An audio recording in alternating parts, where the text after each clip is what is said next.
আসসালামু আলাইকুম প্রিয় দর্শক, চ্যানেল আই সংবাদে স্বাগত। আপনাদের সঙ্গে আছি আমি সামির হোসেন। বিস্তারিত সংবাদের শুরুতে জানিয়ে দিচ্ছি ফ্রেশ আটা ময়দা সুজি সংবাদ শিরোনামগুলো। ট্রাম্পকে জানিয়ে গাজায় ইসরায়েলের নতুন করে হামলায় ৩ শতাধিক ফিলিস্তিনি নিহত, ভেস্তে গেছে দ্বিতীয় দফা যুদ্ধবিরতির আলোচনা। আনুষ্ঠানিকভাবে উদ্বোধন হলো যমুনা রেল সেতু। দেশের দীর্ঘতম এই রেল সেতু দিয়ে এখন থেকে মাত্র ৩ মিনিট নদী পার হবে ট্রেন।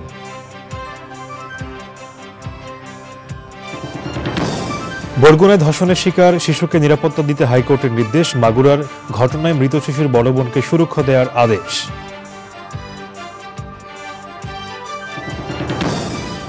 সব মিলিয়ে দেশের অর্থনীতির উন্নতি হয়েছে বললেন অর্থ উপদেষ্টা। এলডিসি থেকে উত্তরণ হলে দেশের গৌরব বাড়বে বলে মন্তব্য। জুলাই গণঅভ্যুত্থানের নেতৃত্বে থাকা ছাত্রদের আরেকটি রাজনৈতিক দল আসছে, আওয়ামী লীগকে নিষিদ্ধ করা সহ বিভিন্ন দাবিতে কাজ করবে। এবং পরিবেশ ও স্থাপত্য নিয়ে গবেষণাধর্মী বই নেক্সট 50 কালেকটিভ ফিউচার্স এর মোড়ক উন্মোচন, গুরুত্বপূর্ণ দলিল বলেছেন সংশ্লিষ্টরা।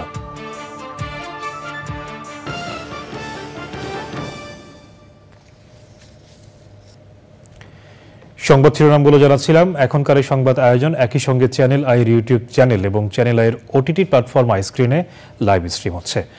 এবারে বিস্তারিত সংবাদ। গাজা উপত্যকায় যুদ্ধবিরতি ভেঙে ইসরায়েলের নতুন করে ব্যাপক বিমান হামলায় শিশুসহ কমপক্ষে ৩৪২ ফিলিস্তিনি নিহত হয়েছে। ইসরায়েলি প্রধানমন্ত্রীর অফিস জানিয়েছে, দ্বিতীয় দফা যুদ্ধবিরতি নিয়ে হামাস যুক্তরাষ্ট্রের প্রস্তাব প্রত্যাখ্যান করায় ইসরায়েল নতুন করে হামলা শুরু করেছে। প্রয়োজনে স্থল অভিযানেরও হুমকি দিয়েছে ইসরায়েল। হোয়াইট হাউস জানিয়েছে, হামলার আগে ইসরায়েল মার্কিন প্রেসিডেন্ট ডোনাল্ড ট্রাম্পের সঙ্গে পরামর্শ করেছে। সুদীপ্তা মাহমুদের রিপোর্ট। ফিলিস্তিনের অবরুদ্ধ ভূখণ্ড গাজায় ভয়াবহ হামলা চালিয়েছে ইসরায়েলি সেনাবাহিনী। ইসরায়েলের প্রতিরক্ষা বাহিনী আইডিএফ বলছে, মূলত হামাসকে লক্ষ্য করেই ওই হামলা চালানো হয়েছে। বার্তা সংস্থা রয়টার্সের প্রতিবেদনে বলা হয়, প্রথমে কেন্দ্রীয় গাজার ৩টি বাড়িতে হামলা করে ইসরায়েলি বাহিনী। এছাড়া রাফা ও খান ইউনিসেও হামলা চালিয়েছে ইসরায়েল। খান ইউনিসে হামলায় ট্যাঙ্ক ব্যবহার করেছে ইসরায়েল। ইসরায়েলের প্রধানমন্ত্রীর কার্যালয় থেকে এক বিবৃতিতে জানানো হয়, প্রধানমন্ত্রী বেনিয়ামিন নেতানিয়াহু এবং প্রতিরক্ষা মন্ত্রী ইসরায়েল কাটস মঙ্গলবার সকালে গাজায় হামলা চালাতে সেনাবাহিনীকে নির্দেশ দেন। সেই সঙ্গে জিম্মিদের মুক্তি না দেওয়ার জন্য হামাসকে দায়ী করেছেন তারা। হোয়াইট হাউসের প্রেস সেক্রেটারি ক্যারোলিন লেভিট বলেছেন, ট্রাম্পের কথা না শুনলে হামাস, হিজবুল্লাহ, হুতি ও ইরানকে চরম মূল্য দিতে হবে। এ বছর ১৯ জানুয়ারি হামাসের সঙ্গে যুদ্ধবিরতি শুরু হওয়ার পর থেকে গাজায় এটি ইসরায়েলের সবচেয়ে বড় হামলা। Sudipta Mahmud, channel I. দীর্ঘ প্রতীক্ষার পর যমুনা নদীর ওপর নির্মিত দেশের দীর্ঘতম রেল সেতুর আনুষ্ঠানিক উদ্বোধন হয়েছে আজ। উদ্বোধনী ট্রেনটি মাত্র ৩ মিনিটে সেতু পার হয়ে সিরাজগঞ্জের সয়দাবাদে পৌঁছেছে। নতুন সেতুতে ট্রেন চলাচলের সময় কমবে এবং উত্তরবঙ্গের সঙ্গে যোগাযোগ আরও দ্রুত হবে। আল মুকসিদের রিপোর্ট। যমুনা নদীর ওপর দেশের দীর্ঘতম রেল সেতু। অনেকদিন ধরেই এটি চালুর অপেক্ষায় ছিলেন যমুনার দুপারের মানুষ। উদ্বোধনী দিনে ট্রেনটি সেতু পার করতে সময় নিয়েছে মাত্র ৩ মিনিট। নতুন রেল সেতুটি ৪.৮ কিলোমিটার দীর্ঘ এবং এতে ২টি লাইন রয়েছে। সেতুর মাধ্যমে ট্রেন চলাচলের সময় কমবে এবং যাতায়াত আরও সহজ হবে। পূর্ব প্রান্তে ইব্রাহিমাবাদ স্টেশন থেকে দুপুর ১২টা ৬ মিনিটে ট্রেন যাত্রা শুরু করে এবং ১২টা ১২ মিনিটে সেতুতে ওঠে। মাত্র ৩ মিনিটে সেতু পার হয়ে ১২টা ২১ মিনিটে সয়দাবাদ স্টেশনে পৌঁছায়। এর ফলে উত্তর পশ্চিমাঞ্চলের সঙ্গে রেল যোগাযোগ আরও দ্রুততর হবে।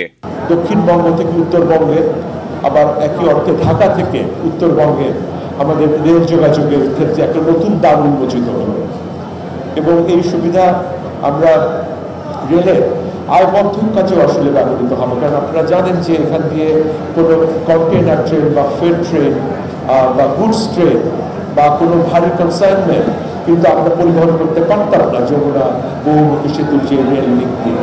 কিন্তু এখন এই রেল ব্রিজটি উদ্বোধন হওয়ার জন্য আমরা সব রকমের ফ্রেট ট্রেন, কন্টেইনার ট্রেন কিন্তু আমরা এখান থেকে যাতায়াত করতে পারবো। 1998 সালে যমুনা সড়ক সেতুর ওপর রেল ট্র্যাক যুক্ত করা হয়। তবে 2006 সালে সেতুর ফাটল দেখা দিলে ট্রেন চলাচল নিয়ন্ত্রণ আরোপ করা হয়। নতুন রেল সেতু নির্মাণের সিদ্ধান্ত নেওয়া হয় 2016 সালে। আল মুকসিদ, চ্যানেল আই। বরগুনায় 14 বছরের শিশু ধর্ষণের ঘটনায় ভুক্তভোগীকে নিরাপত্তা দিতে ওই জেলার ডিসি ও এসপিকে নির্দেশ দিয়েছেন হাইকোর্ট।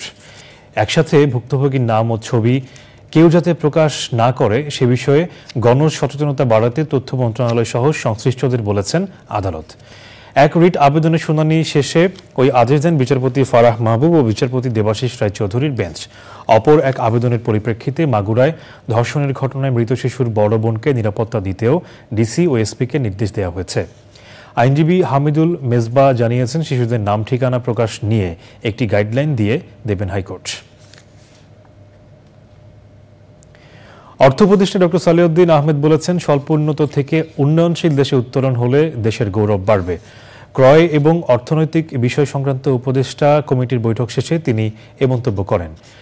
অর্থ উপদেষ্টা বলেন, দেশের অর্থনীতি নিয়ে আশাহত হওয়ার কিছু নেই, সব মিলিয়ে দেশের অর্থনৈতিক উন্নয়ন হয়েছে বলেও মন্তব্য করেন তিনি। যুক্তরাষ্ট্রের গোয়েন্দা প্রধান তুলসী গ্যাবার্ড যে মন্তব্য করেছেন তাতে অর্থনীতিতে প্রভাব পড়বে না বলেও জানান তিনি।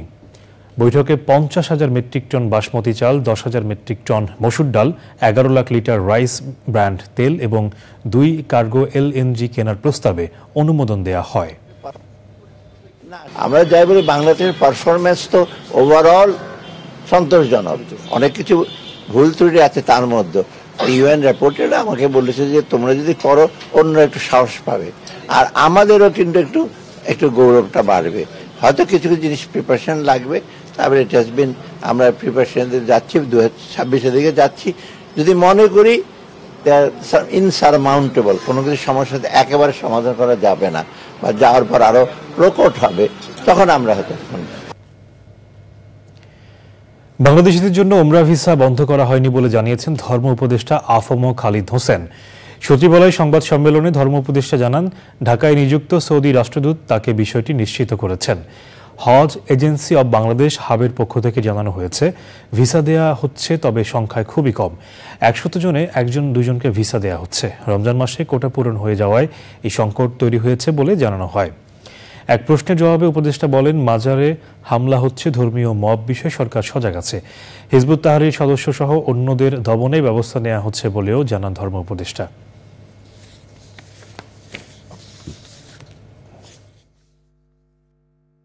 বাংলাদেশিদের জন্য ওমরা ভিসা বন্ধ করা হয়নি। এক্ষেত্রে তিনি বাংলাদেশের হজ ওমরা এজেন্সির প্রতিনিধিদেরকে ওমরা যাত্রীদের হোটেল বুকিং, রিজার্ভেশন, এয়ারলাইন্সের টিকিট সহ সৌদি আরবের ওমরা এজেন্ট কোম্পানির সাথে যোগাযোগের পরামর্শ প্রদান করেন। এনআইডি সেবা ইসির অধীনে রাখার দাবিতে বুধবারের অর্ধদিবস কর্মবিরতি কর্মসূচি স্থগিত করা হয়েছে। ইসির পক্ষ থেকে আশ্বাসের পরিপ্রেক্ষিতে এই সিদ্ধান্ত নেওয়া হয়েছে বলে জানিয়েছে নির্বাচন কমিশন অফিসার্স কল্যাণ অ্যাসোসিয়েশন। তবে দ্রুত এ বিষয়ে কার্যকর পদক্ষেপ নিতে হবে জানান কল্যাণ অ্যাসোসিয়েশনের আহ্বায়ক। জাতীয় পরিচয় নিবন্ধন আইন 2023 বাতিল করতে হবে বলেও জানান তিনি। এনআইডি নিয়ে যেহেতু কমিশনের অবস্থান একেবারে ক্লিয়ার যে কমিশনের এনআইডি থাকবে, এটা আলাদা কোনো ডেটাবেস না। এবং সম্মানিত সিনিয়র সচিব ছাড়াও আপনাদের সাথে ইতিমধ্যে বেশ কিছু স্টেটমেন্টে বলেছেন যে এনআইডি কে নির্বাচন কমিশনের বাইরে নেওয়ার চিন্তা করছেন না। এটা করলে নির্বাচন ব্যবস্থা ব্যাহত হবে, সাংবিধানিক ক্ষমতা খর্ব হবে। এইসব কারণে তারা বলছেন যে আমরা অব্যাহত যোগাযোগ রেখেছি সরকারের সংশ্লিষ্ট কর্তৃপক্ষের সাথে এবং আমরা প্রত্যাশা করছি, ওনারা বলছেন তারা প্রত্যাশা করছেন খুব দ্রুত এই বিষয়ে একটা সুরাহা হবে। জুলাই গণঅভ্যুত্থানের নেতৃত্বে থাকা ছাত্রদের উদ্যোগে আরেকটি নতুন রাজনৈতিক দলের আত্মপ্রকাশ ঘটতে যাচ্ছে। নেতৃত্বে থাকছেন সাবেক শিবির নেতা ও জাতীয় নাগরিক কমিটির যুগ্ম আহ্বায়ক আলী হাসান জোনায়েদ ও রাফি সালমান রিফাত। আওয়ামী লীগকে নিষিদ্ধ করা সহ বিভিন্ন দাবি নিয়ে প্রেসার গ্রুপ হিসেবে কাজ করবেন তারা। আক্তার হোসেনের রিপোর্ট। গত 28শে ফেব্রুয়ারি জুলাই গণ অভ্যুত্থানের অংশীজনদের নেতৃত্বে নতুন রাজনৈতিক দল আত্মপ্রকাশের আগেই নিজেদের অবস্থান পরিষ্কার করেছিলেন জাতীয় নাগরিক কমিটির দুই আলোচিত নেতা আলী আহসান জুনায়েদ ও রাফে সালমান রিফাত। নতুন প্ল্যাটফর্ম গঠনের কথা আলী আহসান জুনায়েদ সামাজিক যোগাযোগ মাধ্যমে ঘোষণা দেওয়ার পর থেকেই রাজনৈতিক মহলে শুরু হয়েছে আলোচনা।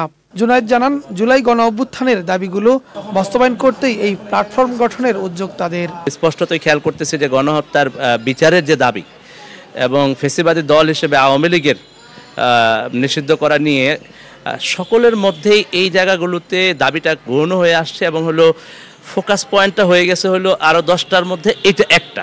শুধুমাত্র এটাকেই প্রাইম ফোকাসে রেখে কাজ করার জন্য আমরা আর কাউকে দেখতেছি না। সেই জায়গা থেকে আমাদের মনে হয়েছে যে জুলাইয়ের এই ইস্যুগুলোকে, এই দাবিগুলোকে সামনে রেখে প্রাইম ফোকাসে রেখে সমস্ত পক্ষকে একত্রিত করে একটা প্ল্যাটফর্ম প্রয়োজন। নতুন উদ্যোগকে স্বাগত জানিয়েছে জাতীয় নাগরিক পার্টির নেতারা। গণতন্ত্রপ্রণা মানুষ নতুন যে কোনো উদ্যোগকে স্বাগত জানাবে, জনগণ বেছে নেবে কারটা গ্রহণ করবে, কারটা গ্রহণ করবে না। নেতৃত্বের টানাপোড়েনের ক্ষেত্রে তাদের হয়তো আশঙ্কার জায়গা ছিল। জনায়েদ ভাই তার রাজনৈতিক বোঝাপড়া আলাদা থাকতে পারে, তিনি অন্যভাবে ভাবছেন, সে কারণে তিনি তার জায়গা থেকে আহ্বান জানিয়েছেন, সেই জায়গা থেকে তাদের মতন করে তারা রাজনৈতিক উদ্যোগ নিতে পারে। শুধুই প্রেসার গ্রুপ নাকি রাজনৈতিক দল হিসেবে কাজ করবে নতুন প্ল্যাটফর্মটি, তা পরিষ্কার করার কথা বলেছেন গণ অধিকার পরিষদের সদস্য সচিব।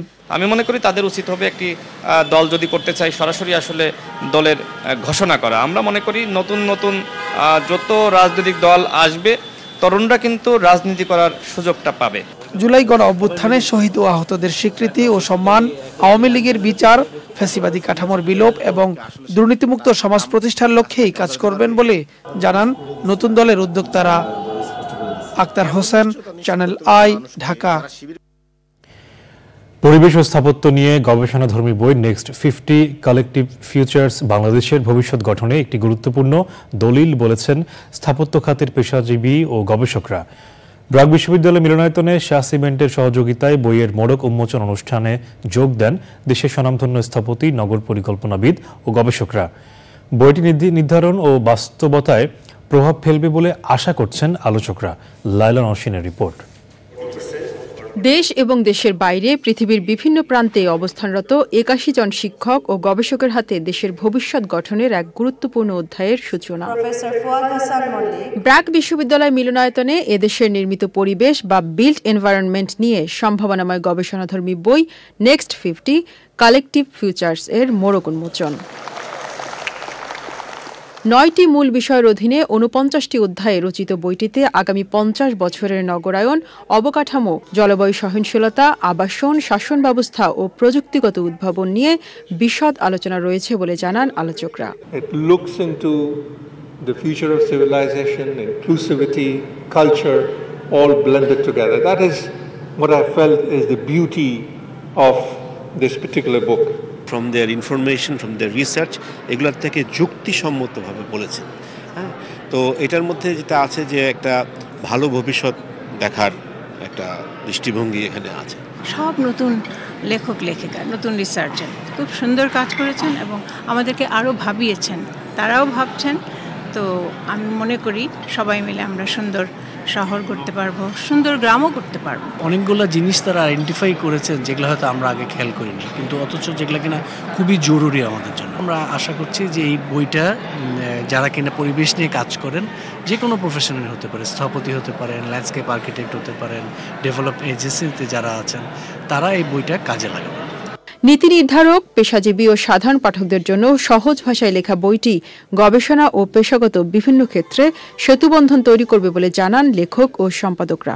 2020 সালের দিকে ওপেন স্টুডিও এবং কনটেক্সট বিডির সাথে পার্টনারশিপে এই বইটার কাজ শুরু করি, যেটা আজকে পাবলিকেশনের মধ্যে দিয়ে সম্পন্ন হলো।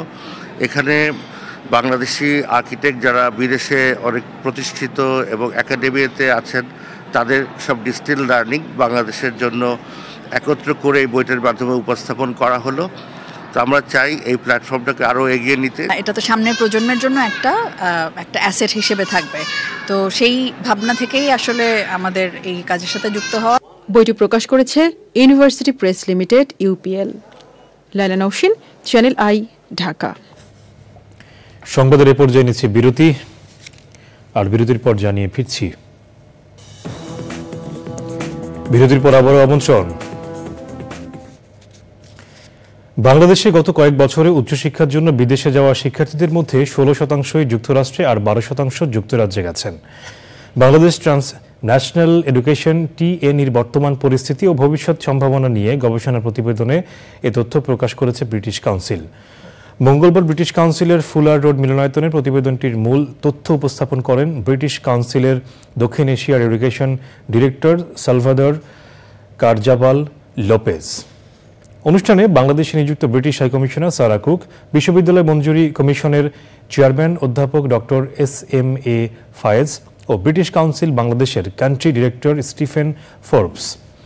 অনুষ্ঠানে বাংলাদেশের ট্রান্সন্যাশনাল এডুকেশনের সম্ভাবনা ও সামাজিক মূল্য বিষয়ে প্যানেল আলোচনায় অংশ নেন বিশ্ববিদ্যালয় মঞ্জুরি কমিশনের চেয়ারম্যান মোহাম্মদ আনোয়ার হোসেন, জাহাঙ্গীরনগর বিশ্ববিদ্যালয়ের উপাচার্য অধ্যাপক Mohammad Kamrul Ahsan, association of private universities of বাংলাদেশের সেক্রেটারি জেনারেল ইশতিয়াক আবেদিন। আয়োজনে TNE 2025 অনুদানের বিজয়ীদের নাম ঘোষণা করা হয়। এবারে নিটোল টাটা কৃষি সংবাদ।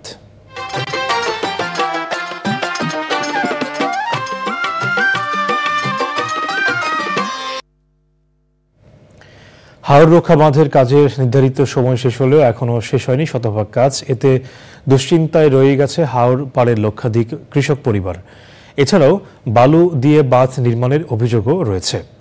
সুনামগঞ্জ সংবাদদাতার পাঠানো তথ্য ও ভিডিও চিত্রে আল মুকসিদের রিপোর্ট। সুনামগঞ্জের 12 উপজেলায় এবছর 2,23,502 হেক্টর জমিতে বোরো চাষ হয়েছে।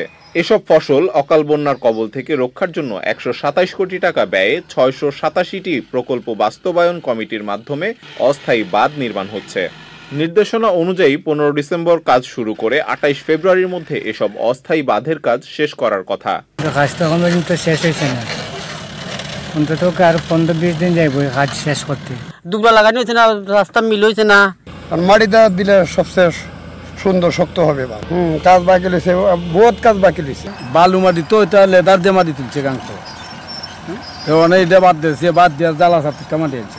এই মাটিগুলা থাকবে না, কিন্তু তারা মাটি না দিয়া তারা বালু দিতেছে। কিন্তু যেভাবে দেখা যাইতেছে এইভাবে বান টিকা সম্ভব না, কেন এখানে নদী আর দিল আউর, কিন্তু দুই পাশের পানি ধাক্কা দিলে রাস্তা এটা বানিটা টিসকিবে না।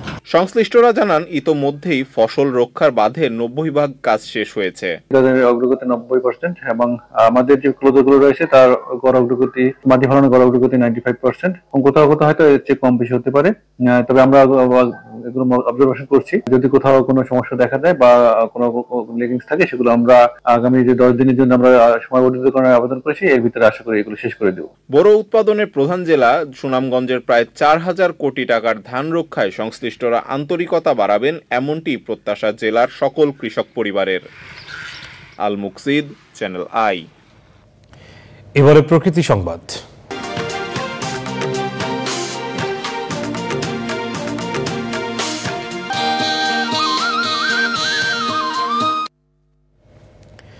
সাম্প্রতিক অগ্নিকাণ্ডে মারাত্মকভাবে ক্ষতিগ্রস্ত হয়েছে শেরপুরের ঝিনাইগাতির শালবনে জীববৈচিত্র্য। ক্ষয়ক্ষতি নিরূপণ সহ বনের উদ্ভিদ ও জীববৈচিত্র্য সংরক্ষণে করণীয় নির্ধারণে কাজ করছে 5 সদস্যের উচ্চ পর্যায়ের কমিটি। তবে প্রতি বছর এমন অগ্নিকাণ্ডে উদ্বেগ জানিয়ে প্রকৃত কারণ অনুসন্ধানে তাগিদ দিয়েছেন পরিবেশবাদী সহ স্থানীয়রা। শেরপুর প্রতিনিধি হাকিম বাবুলের তথ্য ও ভিডিও চিত্রে আফরোজা হাসির রিপোর্ট। শেরপুরের ঝিনাইগাতি উপজেলার রাংটিয়া রেঞ্জের বনভূমির আয়তন প্রায় 9000 হেক্টর। বনভূমিতে শাল, গজারি সহ বিভিন্ন প্রজাতির উদ্ভিদ এবং বন্যহাতি, বানর, পাখি সহ রয়েছে জীববৈচিত্র্যের সমাহার। সাম্প্রতিক অগ্নিকাণ্ডের সংকটে পড়েছে প্রায় 5 একর বনভূমির উদ্ভিদ ও জীববৈচিত্র্য। আধুনিক অগ্নি নির্বাপক ব্যবস্থা না থাকায় ক্ষতিগ্রস্ত হচ্ছে বনের পরিবেশ ও প্রতিবেশ। অনেকে কৌতূহলবশত আগুন দেয়, আবার অনেকে টিকটক করে, ফেসবুকে লাইভ করে, এই সময়ও কৌতূহলবশত আগুন দেয়। বিভিন্ন জীব জানোয়ার আছে, এগুলা এখানে থাকবো না, চলে যাব। পাহাড় না থাকলে তখন আমাদের পাবলিকেরও ক্ষতি। শালবনের জীববৈচিত্র্য রক্ষায় বন বিভাগের লোকবল বৃদ্ধি ও আধুনিক অগ্নি নির্বাপক ব্যবস্থা নিশ্চিতের পাশাপাশি জনসচেতনতা বৃদ্ধির তাগিদ দিয়েছেন পরিবেশবাদী সহ সংশ্লিষ্টরা। সিগারেট খেয়ে ফেলে দিল, সেখানে হয়তো পর্যটকও আসে, যারা ভ্রমণ বিলাসী তারাও আসে ভুল করে এই কাজটা করে। এই বিষয়ে তাদেরকে সচেতন করলে অবশ্যই এর থেকে একটা আমরা ভালো রেজাল্ট পাবো, জীববৈচিত্র্য রক্ষা পাবে। শালবনের প্রাণ প্রকৃতি রক্ষায় কমিটি গঠন সহ বিভিন্ন উদ্যোগ নিয়েছে ময়মনসিংহ বন বিভাগ।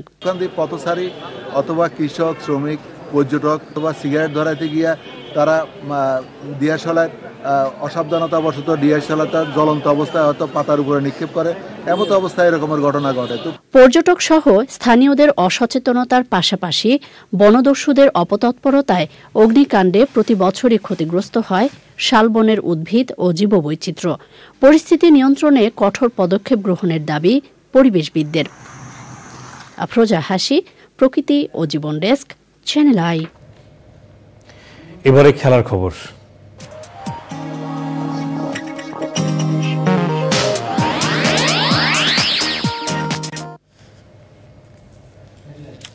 শেষ করার আগে ফ্রেশ আটা ময়দা সুজি সংবাদ শিরোনামগুলো জানাচ্ছি আরও একবার। ট্রাম্পকে জানিয়ে গাজায় ইসরায়েলের নতুন করে হামলায় ৩ শতাধিক ফিলিস্তিনি নিহত, ভেস্তে গেছে দ্বিতীয় দফা যুদ্ধবিরতির আলোচনা।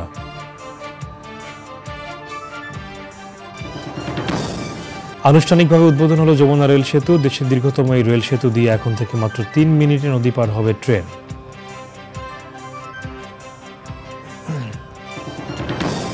বরগুনায় ধর্ষণের শিকার শিশুকে নিরাপত্তা দিতে হাইকোর্টের নির্দেশ। মাগুরার ঘটনায় মৃত শিশুর বড় বোনকে সুরক্ষা দেওয়ার আদেশ।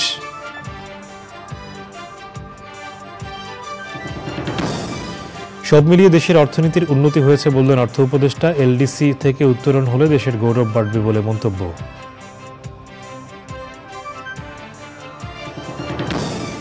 জুলাই গণঅভ্যুত্থানের নেতৃত্বে থাকা ছাত্রদের আরেকটি রাজনৈতিক দল আসছে, আওয়ামী লীগকে নিষিদ্ধ করা সহ বিভিন্ন দাবিতে কাজ করবে। এবং পরিবেশ ও স্থাপত্য নিয়ে গবেষণাধর্মী বই নেক্সট 50 কালেকটিভ ফিউচার্সের মোড়ক উন্মোচন, গুরুত্বপূর্ণ দলিল বলেছেন সংশ্লিষ্টরা।